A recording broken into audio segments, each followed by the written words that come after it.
Okay, so you've probably seen the DJI Mini Pro 4 announcement today, and I just wanted to quickly run through and go through some of the spec differences between the Mini 3 Pro and the Mini Pro 4. And this is basically like on paper specs. I've got the Mini 3 Pro in front of me, but not the Mini 4 Pro. So we're just going to go through and sort of look at some of those differences and, whether it's worth either upgrading from the Mini 3 Pro or from one of the earlier iterations of the Mini. So we'll just jump through and have a look. And the first thing really that you'll kind of see stands out on the body of the new Mini 4 Pro is they finally introduced sideways obstacle avoidance, which we never got on this one. So we had the front obstacle avoidance, rear obstacle avoidance, and obviously you've got your downward facing obstacle avoidance for the drone coming down, but we never had anything sort of sideways. So you could still sort of come into issues where if it was return to home, or maybe you were just letting the aircraft do like an active track or something like that, if it had started to veer sideways, obviously without sideward sensors, things like that can sort of go a little bit wrong. So the introduction of that is really nice, and in my opinion, one of the the biggest updates of the new drone. They've managed to keep it under 250 grams, 249, same as the other ones. But they've managed to get those in, which is really good. It's amazing how they managed to pack this stuff into such small drones. So to do it, the actual body is ever so slightly bigger, and obviously a lot of that is due to them getting in that obstacle avoidance.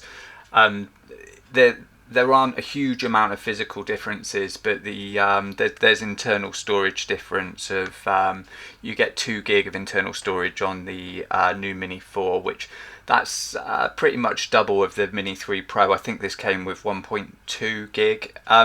It's largely irrelevant because you need to be putting a card in there to be filming, so it's a little bit irrelevant. But at the same point, that is a benefit that they've added that sort of extra in there.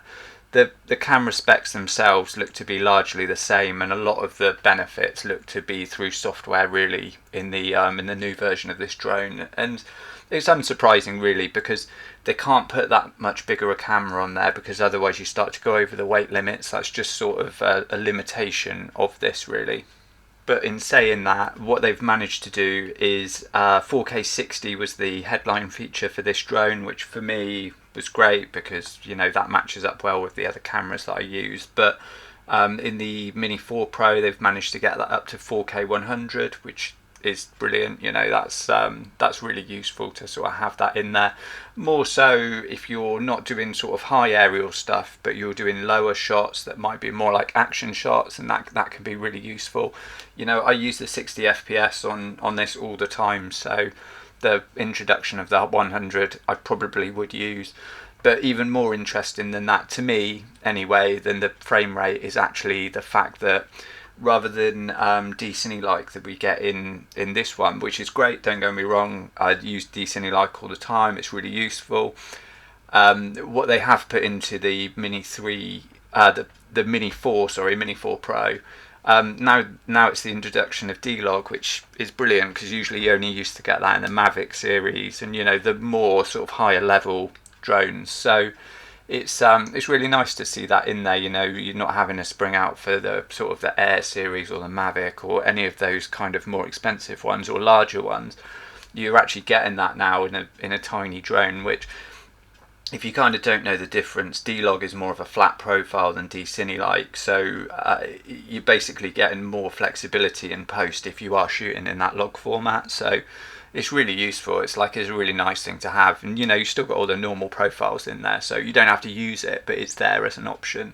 And in terms of things like flight speeds, they all pretty much sit around the same. Wind resistance is the same, again because it's a slightly different body, but it's essentially the same weight, so there's only so much you can kind of do with it in terms of kind of wind resistance and those kind of aspects of it. What they've managed to do in terms of the batteries are these original ones for the Mini 3 Pro. These were I believe they're 2453 batteries. and then the newer ones are 2590. So ever so slightly bigger batteries, and that's going to be to compensate for things like new sensors, ever so slightly different sort of features in the camera, probably using slightly more batteries, so they need that same form factor but slightly bigger batteries. And the actual battery weight, amazingly, they've managed to, these are already really light batteries for what they are, but they've actually managed to make the new batteries bigger, so they last not longer in total, because like I say, it's around the same flight time, but they're bigger batteries, and they also weigh less, so they've managed to get the obstacle avoidance in there as well. So like I say, it's just amazing like what they're managing to do to kind of get this to work at those kind of weights. The charging time is ever so slightly slower, so if you're using the DJI charger and you're charging straight into the drone through the port on the camera, you're looking at it's basically, on the old one it took sort of on paper 64 minutes, the new one 70 minutes, so not a massive difference, only ever so slightly more. And if you're using the two-way hub, which I've done a video about this, which I'll link up in the corner, but the two-way hub is basically a difference of like 56 minutes to 58 minutes, so we're really not talking about like massive differences here, just ever so slightly. And then in terms of actual features, whilst you're flying the drone, they've also managed to put in waypoints, which is basically like repeatable paths. And that's something a lot of people like, and they use in the other series of drones. So it's really nice to see that make its way down to the Mini series. And it's not something personally that I use a great deal, but you can use pre-planned waypoints, and then you just can control the camera, and it's quite good for sort of repeatable shots, and just sort of not having to deal with both things at the same time. So it can be really useful to use. And then another nice thing they've added on is called Active Track 360. So it's great that we got Active Track in this version of the drone.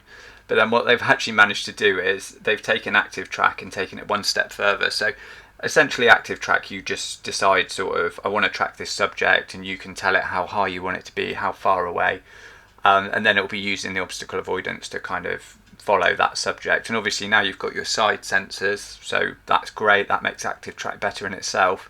But they've also added what's called Active Track 360, so you can actually draw a line, and it will kind of follow the subject but also kind of do a bit of a rotation around the subject, so it makes for a bit more of a kind of interesting shot. So that's really nice to sort of have in there as well.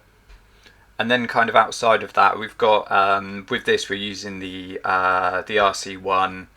The RC2 is the newer style of controller, and it's got the antennas on the top, and those antennas are giving it essentially a much bigger kind of transmission boost. And the transmission on this one is 12 kilometers, which I'm in the UK and I have to work with line of sight, and I can't really go too far with the drone, so I'm not really too worried about kind of having 12 kilometers as a as a restriction, because it's massive.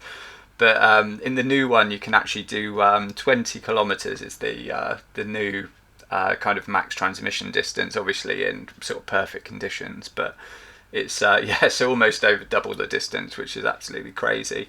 And also the new controller can do in specific modes, you get a better live view on there as well. This one will do 1080p at 30 frames a second, and the newer version, the RC2, you're going to get up to 60 frames a second, still 1080p, but double the frame rate in there in specific modes. So that's really nice as well. And you also get, which is pretty good because this is a little bit tedious on these drones, you get much faster download speeds as well. They're almost double the speed, sort of 10 megabytes a second going over, so much quicker, which is really nice.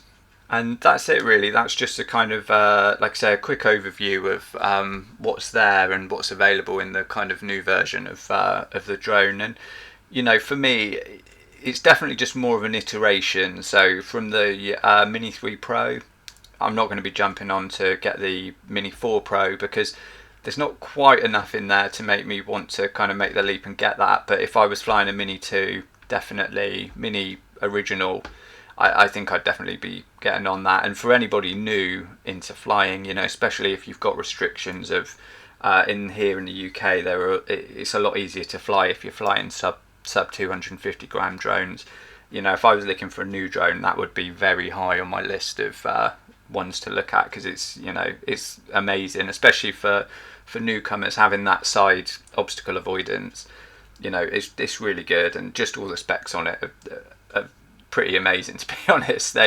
Every time they really do put just enough in there to make it a really good upgrade, and I wasn't sure really what they were going to bring to this to make it worthwhile, but I'll be honest, it's if I had the money and I was looking to sell this, I'd definitely get the new version. But like I say, there's not quite enough there really to kind of lure me away from this. This has been an amazing drone, and I've been flying it since launch. It's really good, so there's nothing nothing pulling me away from it at the moment. But yeah, it's certainly, for anybody else, it's worth sort of checking out and doing some comparisons.